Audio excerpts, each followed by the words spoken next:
Tonight, in a decision that will be discussed for years to come, the Supreme Court has overturned the Trump administration's sweeping tariffs, marking a dramatic turning point in U.S. trade policy. The ruling has sent shockwaves through the U.S. economy and global markets, with investors scrambling to assess the implications for industries and international trade partners alike. This landmark ruling challenges the very foundation of recent American trade policy, calling into question the executive branch's authority to impose broad tariffs without congressional approval.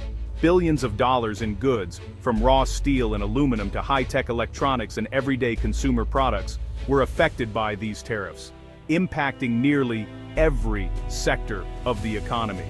The decision abruptly ends a major policy, opening a new and uncertain chapter for American businesses and consumers, who now face a rapidly changing landscape of prices, supply chains, and competition. The case was brought by a broad coalition of states and thousands of businesses, who argued that the president had overstepped his constitutional authority by bypassing Congress to enact these tariffs. The court agreed, setting a powerful new precedent on the limits of presidential power in trade matters, and reinforcing the role of checks and balances in American government. The tariffs, once a cornerstone of the America First agenda, are now invalid, leaving supporters and critics alike to grapple with the consequences. While these measures were designed to protect U.S. industries and jobs, they ultimately raised costs for companies and consumers, leading to higher prices on everything from cars to kitchen appliances. Now, the government faces tough questions about what to do with the billions already collected in tariffs and how to reshape its trade strategy moving forward. Financial markets are reacting with volatility. Business leaders are speaking out, voicing both relief and concern as they try to anticipate the next steps. Meanwhile, foreign governments are reassessing their positions, preparing for a new phase in trade negotiations with the United States. This isn't just about legal arguments, it's about real-world consequences for prices, jobs, and the global economy, affecting everything from the cost of groceries to the stability of international supply chains. The court's decision has fundamentally reshaped American trade policy, forcing lawmakers and officials to reconsider the nation's approach to global commerce. The immediate fallout is clear, with uncertainty rippling through boardrooms and households, but the long-term impact is just beginning to unfold as experts debate what comes next. The White House is sent back to the drawing board, tasked with crafting a new trade strategy that balances economic growth, global relationships, and domestic interests. The story is far from over, as the nation and the world watch closely for the next chapter in this unfolding saga. The full impact of this seismic shift is only just beginning to be understood, and its ripple effects will shape the future of trade, industry, and everyday life for years to come. To grasp today's ruling, we need to look back. The Trump tariffs targeted goods from countries like China, aiming to fix trade imbalances and protect U.S. jobs. This marked a sharp break from decades of lower trade barriers. Opposition grew quickly. States and businesses argued. The president exceeded his authority. Their lawsuit questioned whether the administration could bypass Congress using emergency powers. The administration claimed a national emergency justified swift action, but critics saw it as sidestepping the legislative process. The legal fight was about more than tariffs, it was about presidential power over the economy. Businesses testified about disrupted supply chains and higher costs. The case became a test of whether Congress or the president controls trade. The Supreme Court's answer will shape economic policy for years. The stakes could not have been higher. The Supreme Court's decision centered on the International Emergency Economic Powers Act, or IEEPA, a law designed to give the president certain powers during genuine national emergencies. The Trump administration invoked IEEPA to justify imposing broad tariffs, declaring national emergencies over issues like the trade deficit and foreign competition, arguing these posed threats to the U.S. economy. However, challengers pushed back, arguing that IEEPA was never intended to be a tool for sweeping economic policy changes. Instead, it was meant for targeted sanctions against specific threats, not for reshaping entire trade relationships.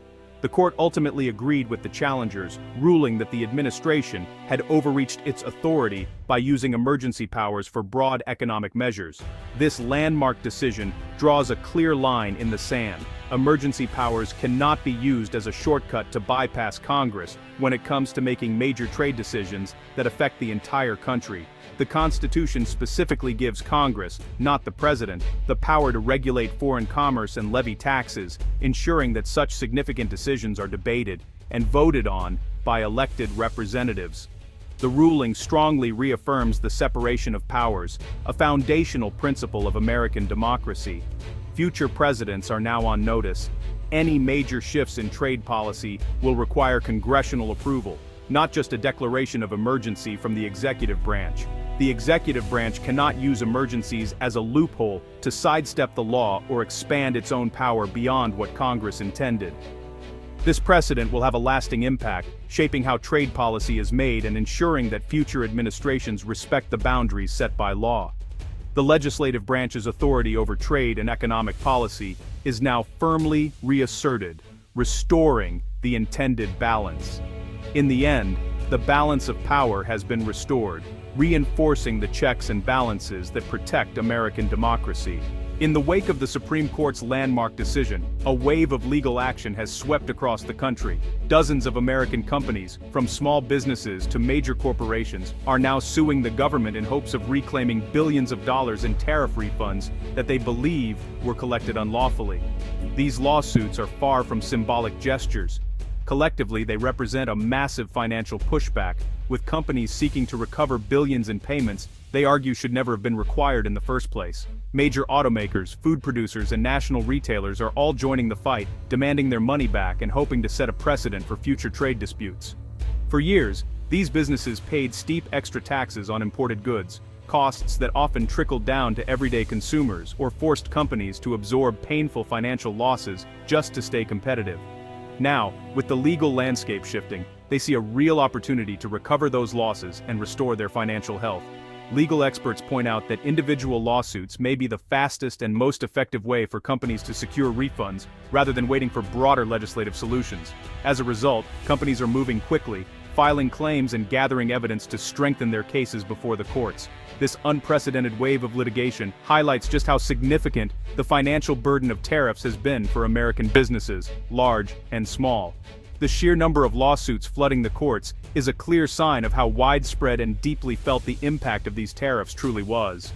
But this is about more than just money. It's a direct challenge to the administration's economic policies and the direction of U.S. trade strategy. Now the government faces a massive financial reckoning, with billions potentially at stake and pressure mounting from all sides. The business community is united in its demand for greater stability, predictability, and fairness in economic policy going forward.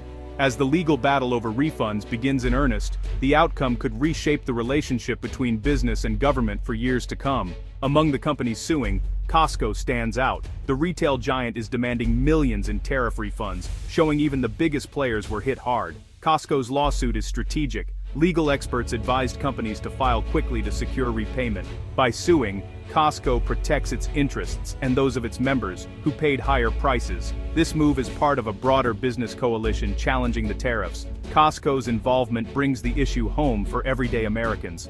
The case isn't just about money, it's a pushback against disruptive trade policy.